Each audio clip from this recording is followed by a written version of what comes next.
on this edition of the Self-Publishing Show.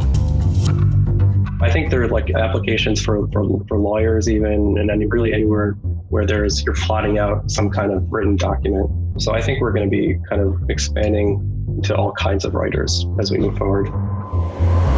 Publishing is changing. No more gatekeepers, no more barriers, no one standing between you and your readers. Do you want to make a living from your writing?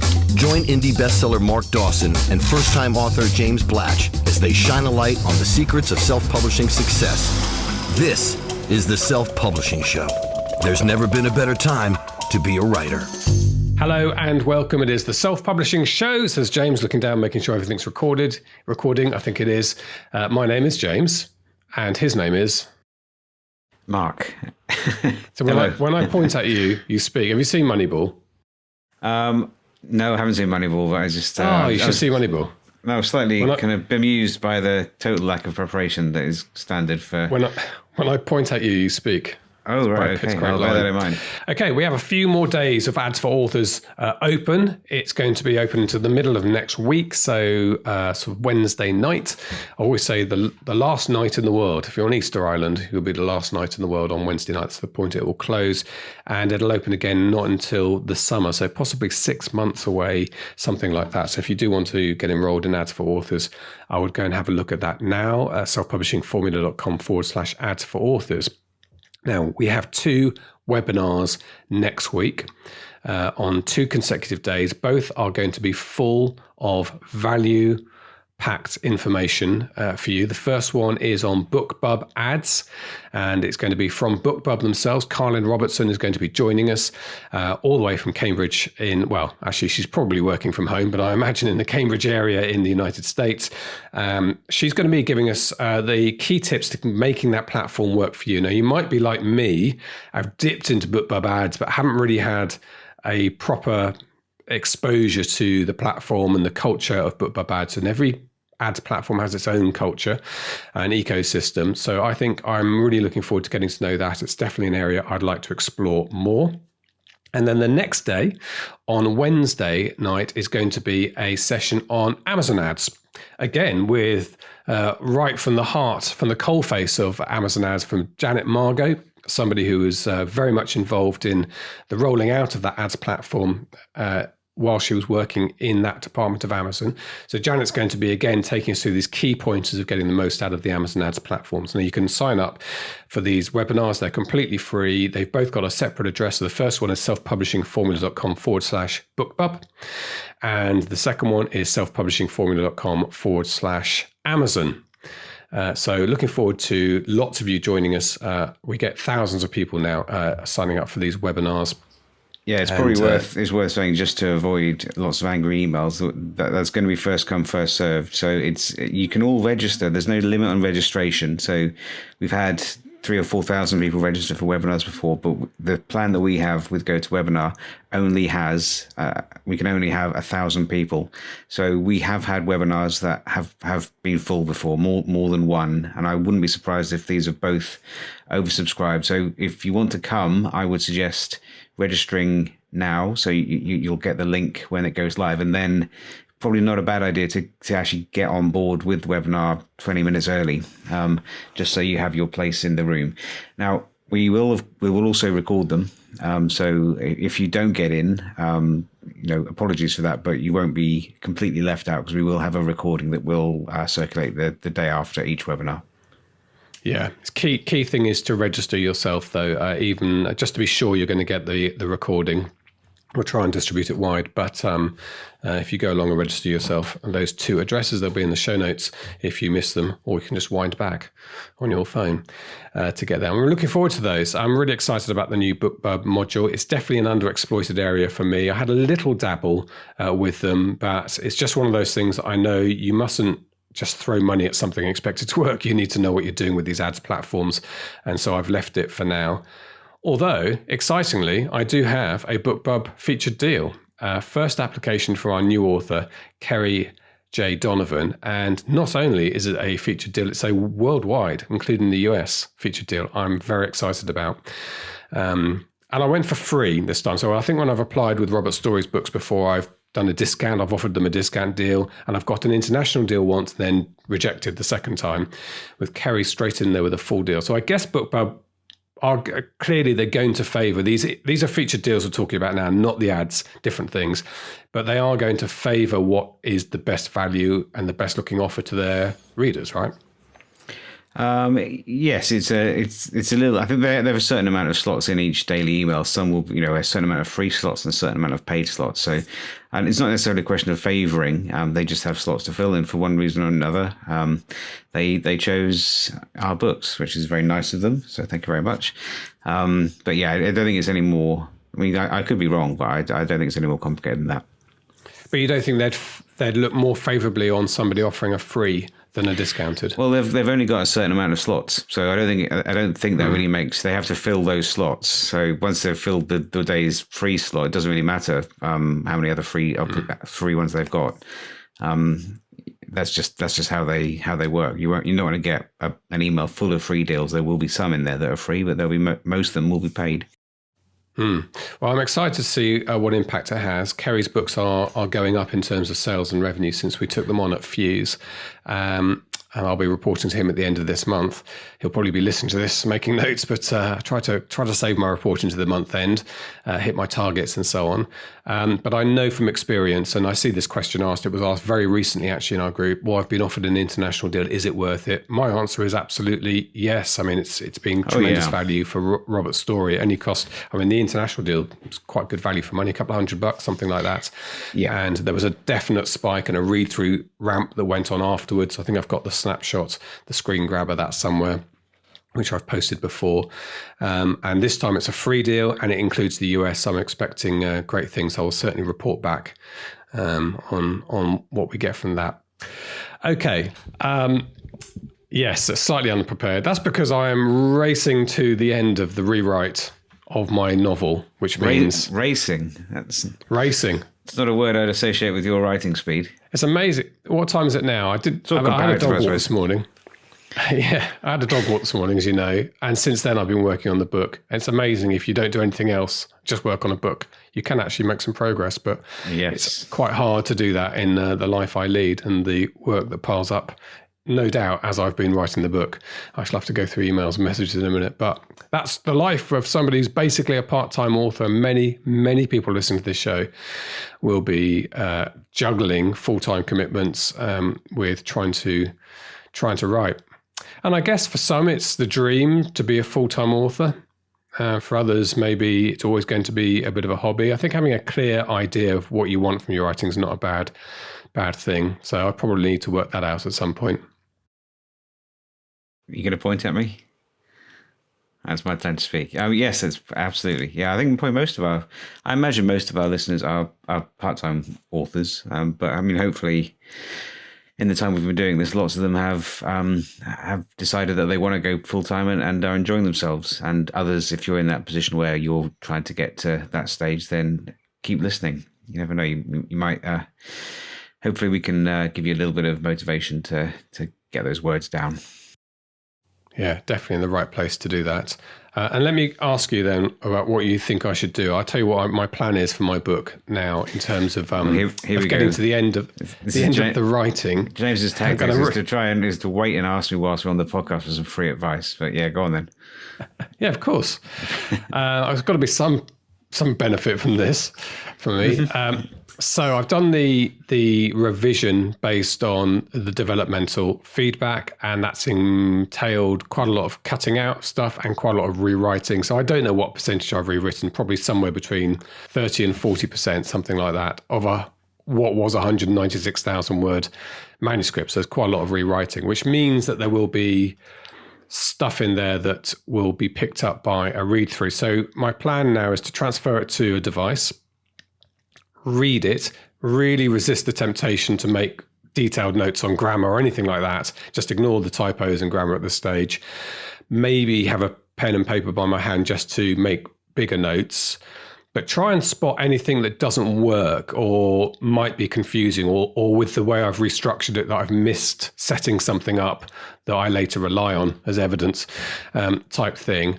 and then to go through it scene by scene. And that will be the point at which I can work. So make those bigger changes and then finally go through the scenes for copy and anything else. Well, you're not going to copy edit your own manuscript, are you? I thought I might do before. I mean, I've got until March the 1st when it goes into professional copy edit. And I'd like to get it into as good a shape. So you're not copy editing it. You're someone else's copy editing it. It's going to a professional copy editor, but I would like to get it in as good a shape as possible before then. Well, what I'd do is I wouldn't worry too much about that. That's their job, right? So make it as tight as you can, but I wouldn't, don't make it perfect because you'll just end up delaying it again and it'll be 2022 by the time you send it out. So I would get it onto a Kindle. That would be what I would do. And I would read it on a Kindle. I wouldn't take extensive notes. I would just highlight bits that you're not happy with. Otherwise, you'll just distract yourself. That's what I do. I'll always put it onto a Kindle and on a paperweight usually, and I'll just highlight paragraphs or words that I don't like, or if I particularly don't like word echoes or repetition within too close to each other.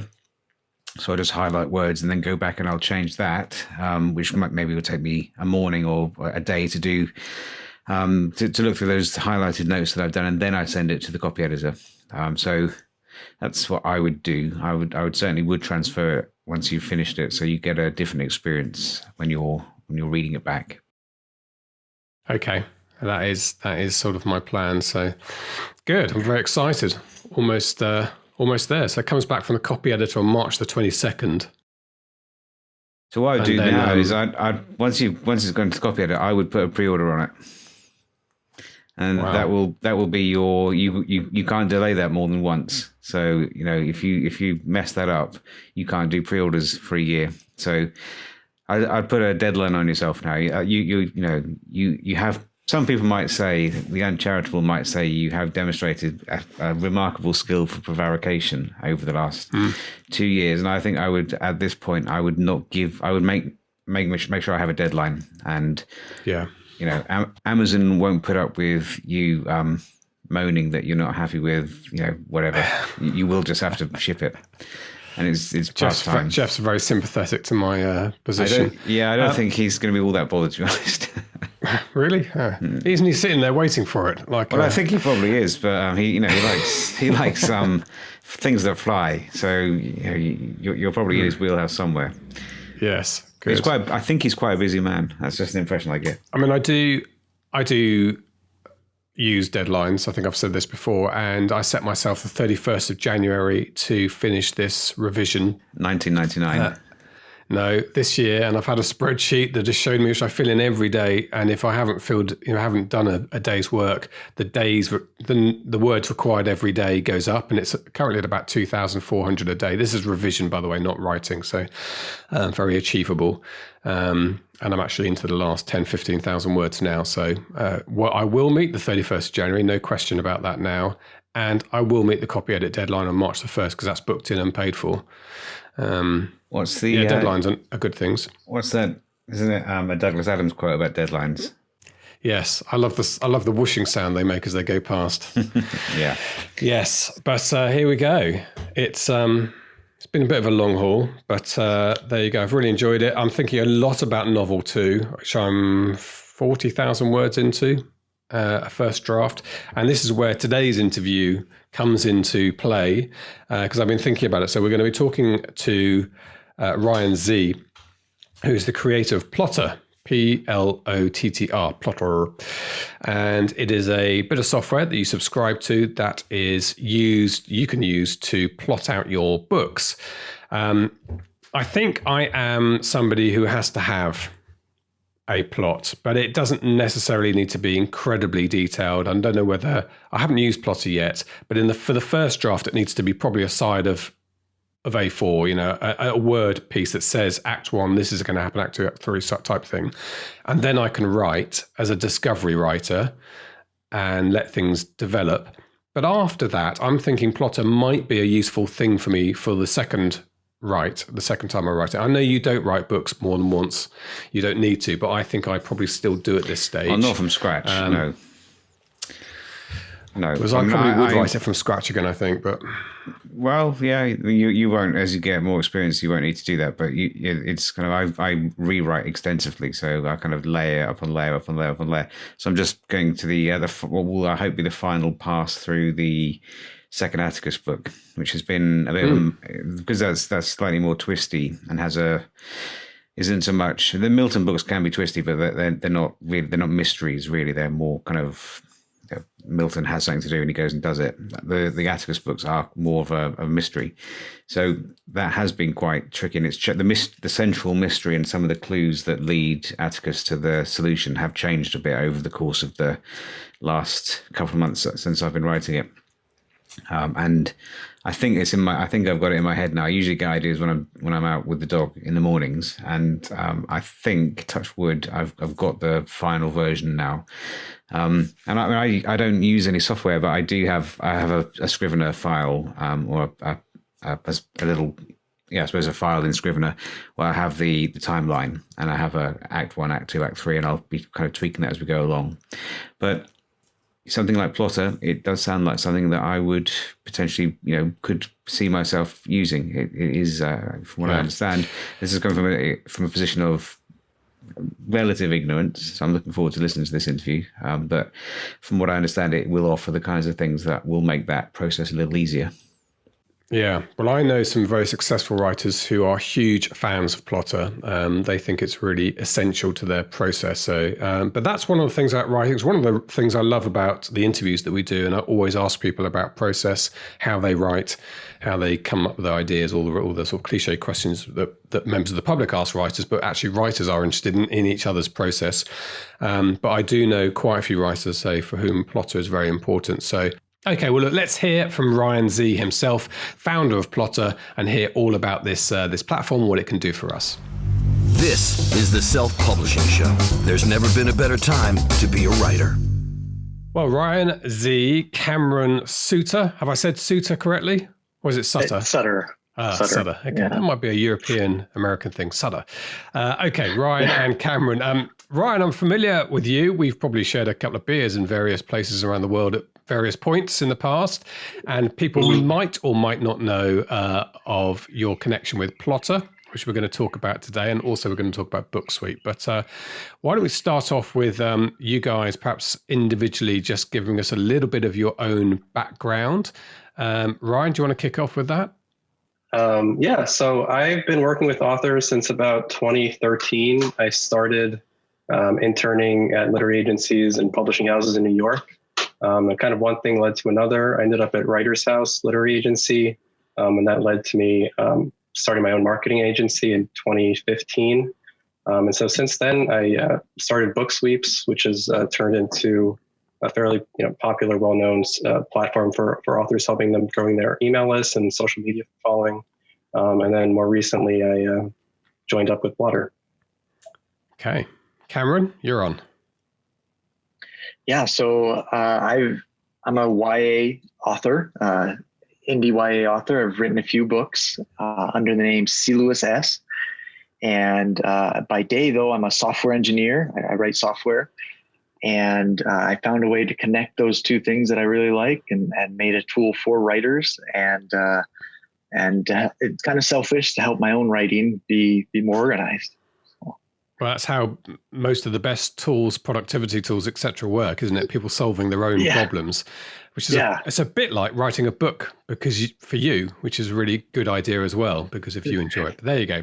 That's the philosophy behind it. So just explain to me how the Plottr relationship works. You wrote it, Cameron. You came up with it. Yeah. So I was, writing stories and just kind of frustrated with my process and with staying organized, trying to keep things organized. And then I could see the books kind of visually in my head, and there was no tool that existed that did that. So at first I looked for tools and tried to find one that was good, but couldn't find any that really fit my process and the way I thought about it. And so I just started making the tool myself since I had the skills. And then I showed it to a few writers and they really liked it. And they wanted me to keep building it, keep making it better. And it just kind of spread from there. At what point, Ryan, did you become involved? So I found out about Plottr late in 2019. I actually discovered it through a Facebook post.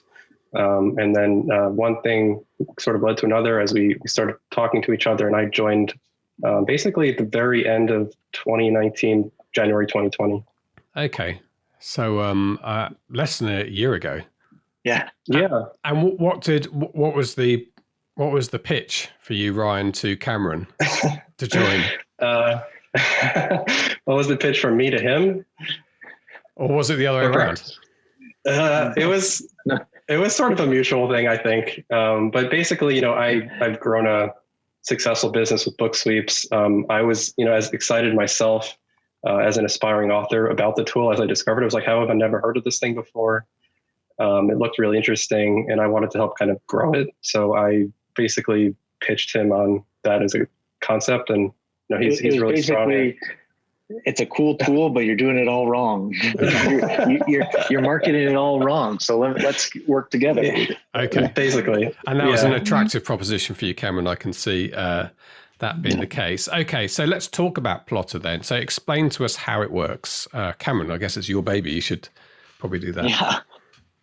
Yeah, so it's kind of like sticky notes on a wall. If you've, a lot of writers either have index cards or sticky notes that they'll put up on a wall, and you can, it looks like that. It's very visual. It's a visual program, but there's multiple plot lines. So it's like a grid where maybe an Excel spreadsheet, but you can drag things around. It's all easy to use. It looks nice. It's not complicated, and it's a very visual program. And you can, instead of those index cards or sticky notes falling off the wall or getting written on by your kids or eaten by your dog, they can, they're somewhere digitally. They're all organized in one place. And you can move them around real easily. So you can organize your, somebody told us actually that they stood up on a chair one time with all their index cards on the floor, and they were trying to take pictures of it, be able to remember where it was. And they were, and then all of a sudden, like the dog ran through, and all their work was gone. They couldn't remember where they'd put all those cards. And so this is kind of a digital form of that. And it makes it really easy to stay organized and to visually see your story.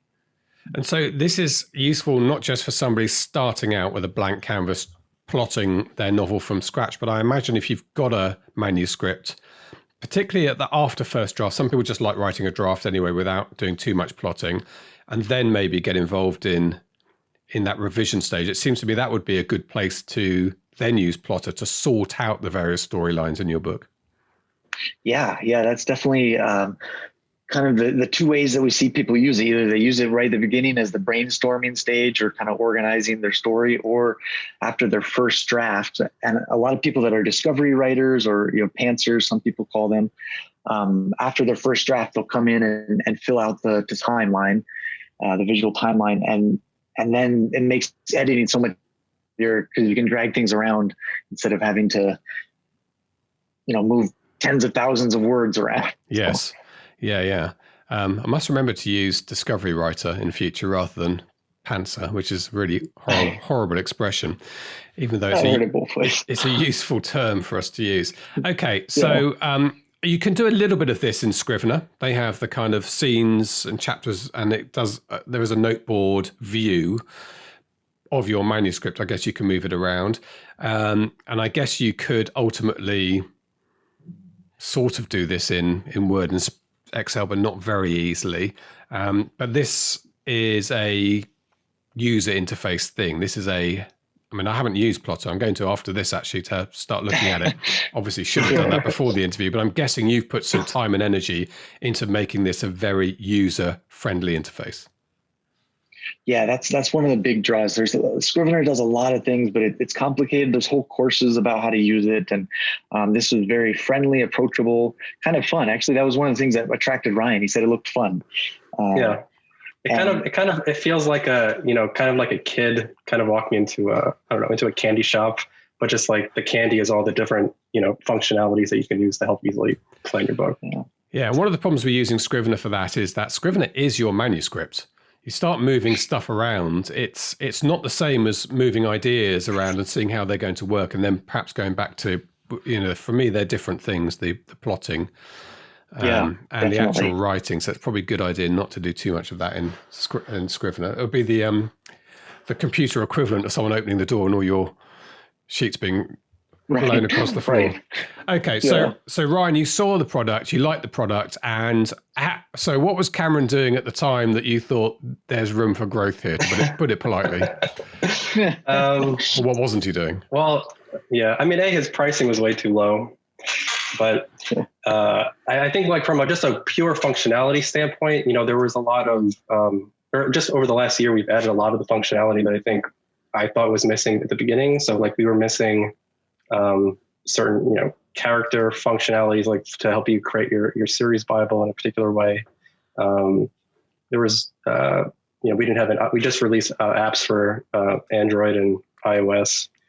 So there were all these, I think, different, very sort of obvious avenues to both improve the user interface and just the general functionality that I thought I could help with when I saw it initially.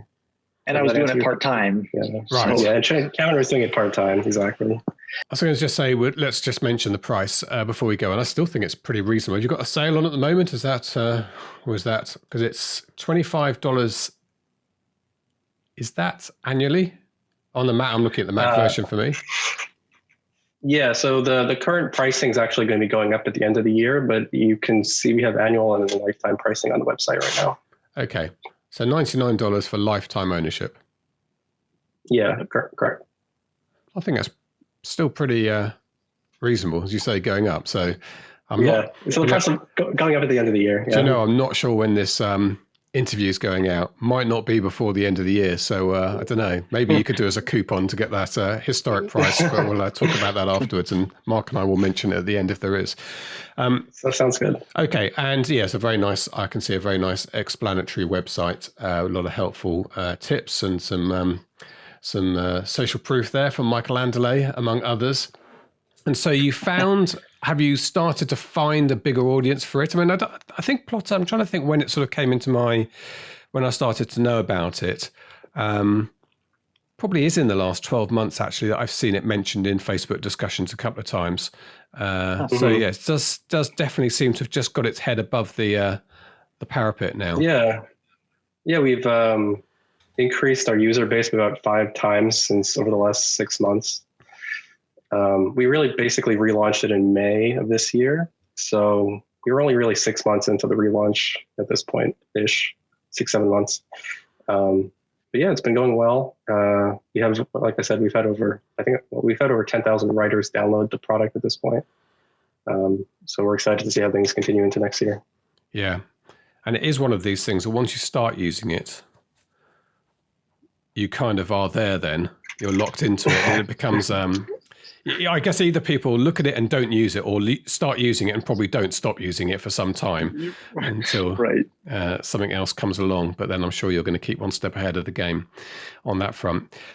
Okay, so that's Plottr. And in terms of its application is just for fiction novels, would you say, or does it work equally for non-fiction type manuscripts? We currently have people that are using it for nonfiction as well. I used it for a nonfiction book. It's geared right now towards fiction, but it definitely works for either.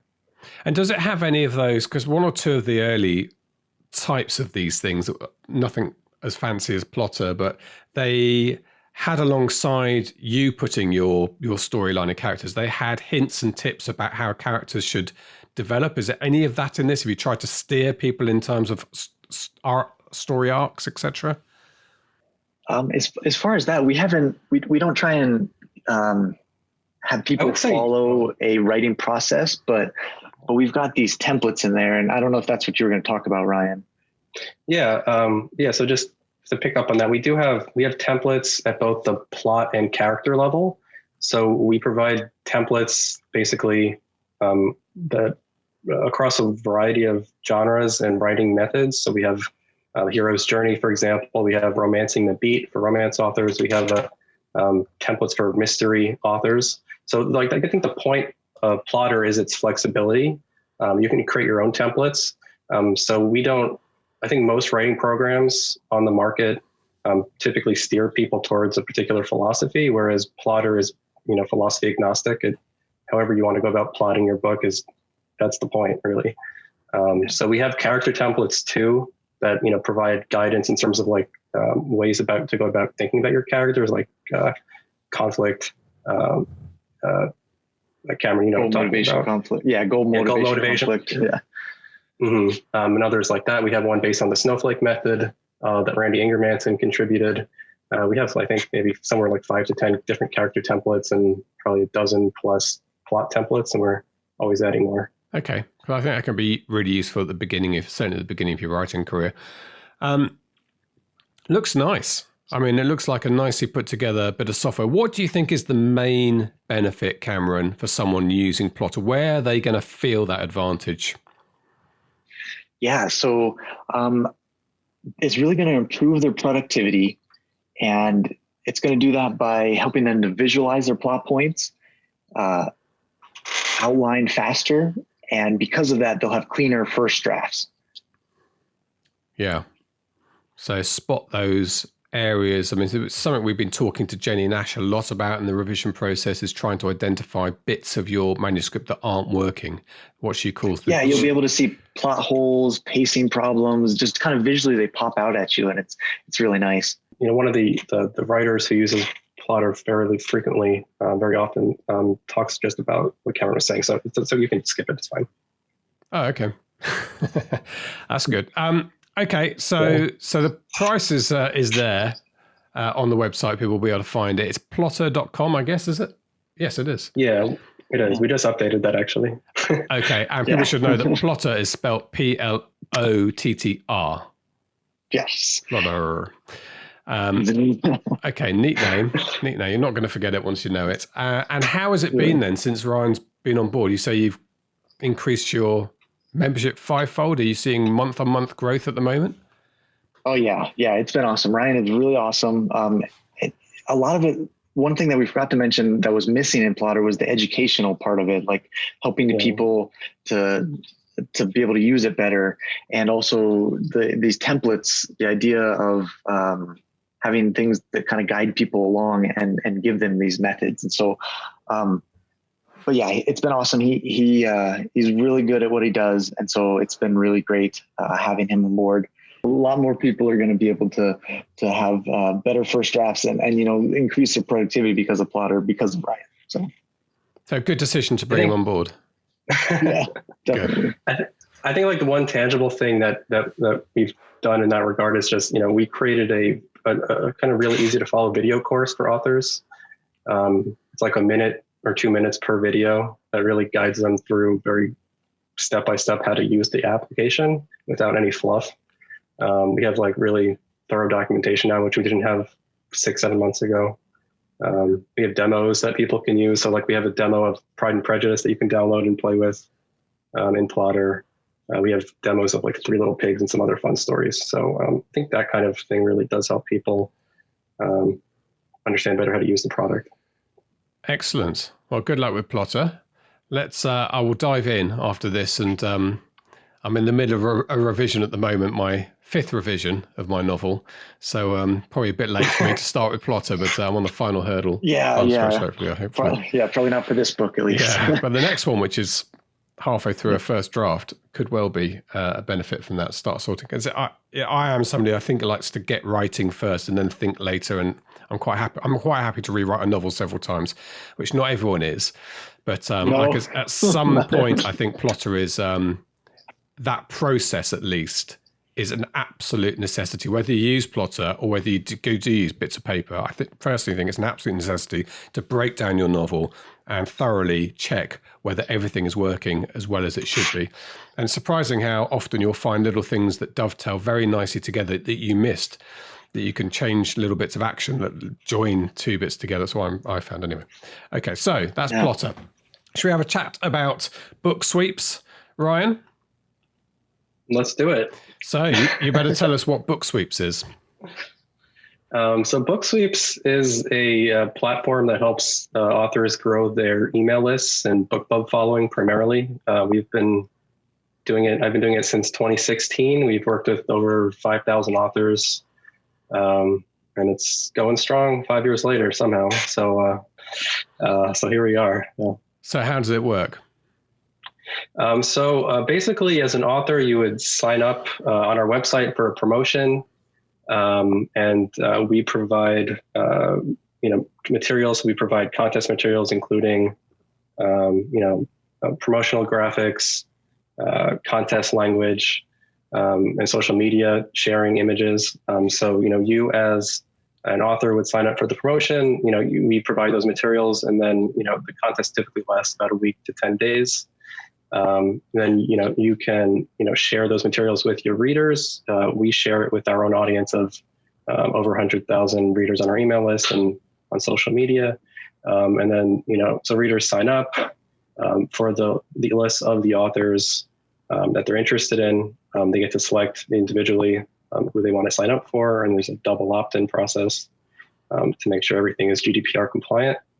And then at the end of the promotion, we send out those emails to the authors who were signed up for. You gather the emails, but people are obviously aware they're signing up for this particular author's list, and then you distribute the emails afterwards.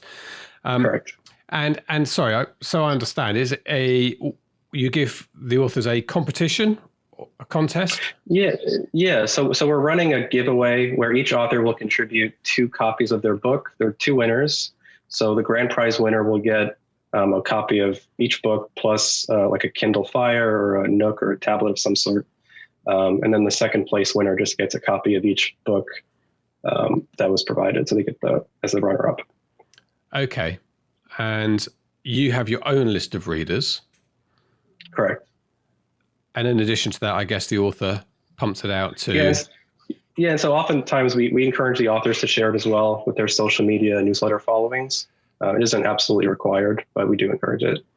And is this something that you or the author would run social media ads to? Yeah. So some authors will run ads. We run ads ourselves too. But the majority of the signups come via the email list directly, via our own email list. Okay. So you've got readers there who are used to each week having a chance at winning these books, and at the same time... Yeah, exactly. So our lists are segmented by genre. Like our main reader email list is segmented so that we're not sending, romance promotions to thriller readers and vice versa. So it's all very thought out. We all need a bit of romance in our lives, but yes, that doesn't always work. And what sort of results are people seeing on this? Yeah. So recently we're seeing about, typically somewhere in the 400 to 800 emails per author range. Depending on what it is, it could be more in the 600 to 1,000 type range, but that's typical for a promotion. For romance and mysteries and the more popular genres like that, it typically is on the higher end. Something like, children or, children's fiction would probably be on the lower end.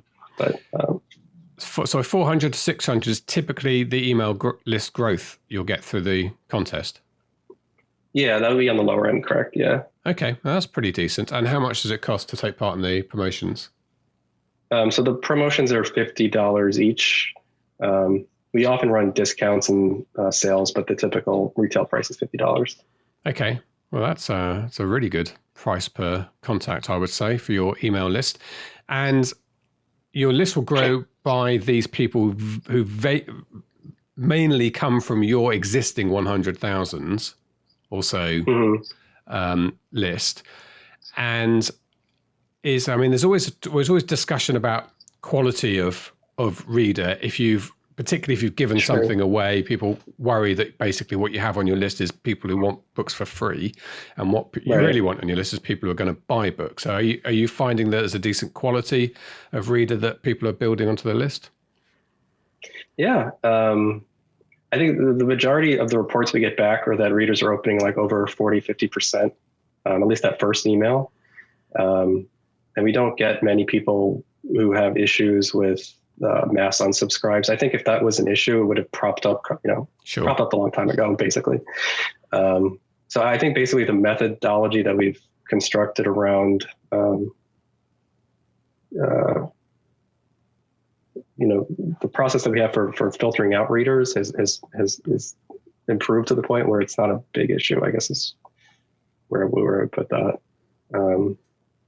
We put a lot of obstacles. I wouldn't say a lot, but we put obstacles in place that make it so that people who aren't necessarily committed to staying are not probably going to sign up in the first place. Okay. So what do people need to prepare themselves for one of the promotions? What does the author need to do? So as an author, you would just need to have a book, not even ready right now necessarily. You need to have a book that's, going to be available within, let's say, a month after the promotion ending. So you need a copy of a book that has some sort of cover image. And, that's basically you would need to sign up. You pay the submission fee. And basically you're telling us that you're promising to deliver that book to the reader within a month after the promotion ends. So, I mean, that's pretty much it. If you have a newsletter list, if you have a social media platform already, great. But it's not absolutely required. So this could be a place for a new author to start their list building. Yeah, absolutely. We have many, many folks who come to us for exactly that purpose. And I see that you use BookFunnel as a sort of integrated into the process. We have a separate portion of the website that is geared towards allowing authors to promote their free books kind of in a passive fashion. So I think what you're looking at there is an author who's uploaded one of their books to the website for free. I gotcha. So authors can also actually upload their books to the website. If they have a BookFunnel or Story Origin link or elsewhere, they can upload at least one book to the site for free. And then we have plans available where folks can upload more books if they're so inclined. Okay. And when you run the competition, how many authors take part in each one? So typically there'd be about 30 to 50 authors. We have a hard cap right now of 50 authors in a given list building promotion. Used to be higher, but that's one of the sorts of changes we made to keep the quality up, was to lower the cap of authors involved in promotions. So typically you'll see about 30 to 50. The BookBub promotions cap out at 30. Okay. And how is this linked to Bargain Booksy? So it's not linked to Bargain Booksy. They're one of our sponsors. Right. So they sponsor some of our promotions, but it's not linked beyond the sponsorship affiliation. Okay. I'm just noticing people get an option to join the Bargain Booksy newsletter in addition. Okay. And how long's this been going, BookSweeps? Yeah, so BookSweeps launched officially in the summer of 2016. I think it was July 2016, just around July 4th. And it's been going on since then. So it was at 5+ years. Yeah. Can't count. Yeah, getting there. Okay. So booksweeps.com, spelt exactly as it sounds, is the place to find that. And it sounds, I think, a really useful first step for authors. And it's one of our most frequently asked questions. How do I begin to build an email list? People at the beginning obviously have the hardest time of it. And looks to me like a pretty good way to get a foot on the ladder. Yeah, I would say so. Thank you so much for the comment. Yeah. You're welcome. Sorry, I wasn't sure what to say there. Sorry? Sorry, that was awkward. I wasn't sure what to say there.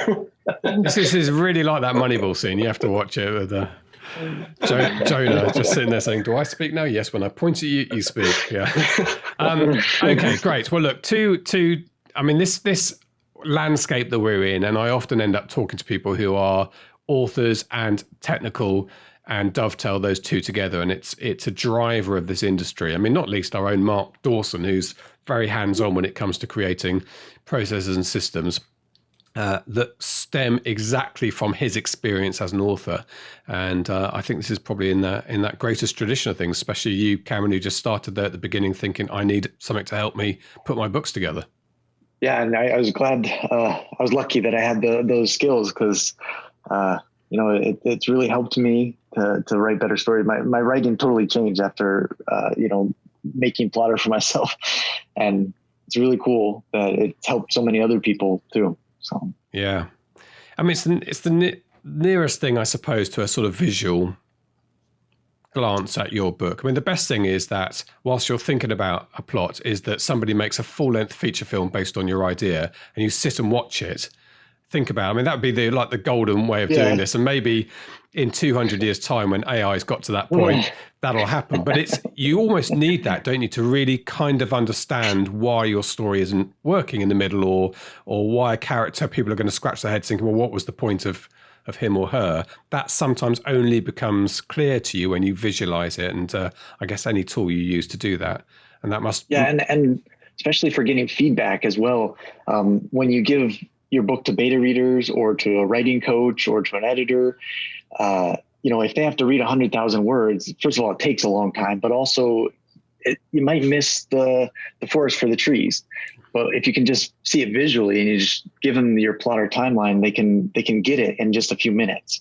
And then, it's a lot easier to give feedback. It could be a lot quicker, so you can have more iterations of feedback, more feedback loops. And it's just a lot easier for somebody to get the story and be able to tell you, in the middle, it's kind of bad because of this, or if you just were to move these around, maybe it would work out. So great. It helps for that part of it too. And finally, Ryan, what are your tactics for growing Plottr? I mean, it's getting, it's still a smallish community. I think the sort of indie authors, we all seem to know each other. At least, I guess actually the vast majority of indie authors aren't part of this community. They're just writing in their rooms, unaware of everyone else. But there's 10% of us are all talking to each other. But getting visibility in that group, what are your tactics? Yeah, I mean, we've been doing a lot of webinars with various author groups, but I think the bigger picture moving forward is we want to, bring this to, schools, hopefully, creative writing programs, more nonfiction oriented folks who can, use it for writing whatever they'd like to write from maybe a business perspective or however they want to think about using it. But I think there are like applications for lawyers even, and really anywhere where you're plotting out some kind of written document. So I think we're going to be kind of expanding into all kinds of writers as we move forward. And evil tyrants hell-bent on world domination. They must have a need for plotting out. Everybody needs everyone. You need to plan out your plan somehow. It's not as visual in Dr. Evil's lair as if him just on a little computer doing it. But there you go. Okay, which brings us back to the novel. Okay, guys, thank you very much indeed. Thank you for your work in this area. For those of us who are going to benefit from it and make our lives a bit easier, make the books better, and the readers hopefully getting a higher level of enjoyment out of it as well. So appreciate all your time and effort. Yeah, thanks for having us. Thanks for talking to us. This is the Self-Publishing Show. There's never been a better time to be a writer. There you go, Ryan Z. I know he's got lots of fanboys and fangirls in the reader community for what he's done. There are a couple of other plotting bits of software floating about. I think I used something called the Novel Factory once. I think maybe I'm somebody, Mark, who likes to change, not stick to doing the same thing over and over again. I quite like the novelty of using something new, get some energy out of that, and then I'll move on to something else. So I'm definitely going to give Plottr a go. Yeah, I'm more of a creature of habit, so I haven't changed the way I do things for years and years. I quite like the fact that I don't need to think too much about what the process is. I've done it enough times now that it's second nature. But that's not to say that I couldn't see situations where you can tack bits and pieces on or just adapt things slightly. You're like Roald Dahl in his shed. Every day. I'm not sure I want to be the anti-Semitism. Yeah, I'm not sure I want to be compared to Roald Dahl, to be honest. But yes, without the anti-Semitism, absolutely. Allegedly. Well, no, not allegedly. It's not allegedly. It's kind of out there. I loved his books, and I know lots of people do. And it's a complex area, all of that, isn't it, when we talk about people out of their own time. Let's not get into that now. Okay, right. Thank you very much indeed to Ryan Z. We are talking to Ryan about a couple of exciting, maybe cooperational things in the future, so we'll keep you posted on that to do with courses and others. And we may even have a link, probably an affiliate link on our website by the time this podcast goes out for Plottr, if you're interested in going down that route. Okay, that's it. Thank you very much indeed to everyone for listening. We will speak to you again next week. Don't forget my final shout out to sign up for those webinars, selfpublishingformula.com/BookBub and selfpublishingformula.com/Amazon. Get yourself registered. Join us live on Tuesday and Wednesday night. Look forward to speaking to you then. All that remains for me to say is it's a goodbye from him. And it's a goodbye from me. Goodbye. Goodbye. Get show notes, the podcast archive, and free resources to boost your writing career at selfpublishingshow.com. Join our thriving Facebook group at selfpublishingshow.com/Facebook. Support the show at patreon.com/selfpublishingshow. And join us next week for more help and inspiration so that you can make your mark as a successful indie author. Publishing is changing, so get your words into the world and join the revolution with the Self-Publishing Show.